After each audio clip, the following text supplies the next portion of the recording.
Ang kailangan nilang i-report kung sino yung mga gasolinahan na hindi nagre-report.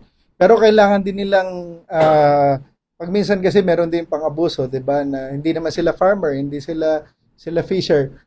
Dalhin nila palagi yung kanilang ID, yung RSBSA ID para matiyak din na talagang sila ay mga legitimate farmers. Para matulungan din natin yung DOE ma-crack down dun sa mga hindi naman lehitimo. Kaya nag-hoard. May nakita ako sa video one time, nasa pick-up, merong malaking lagayan, di ba? So, hindi naman yung kakasya sa isang traktora. Pero hindi pa ulan na. Ha? Pag yung tractor na mismo.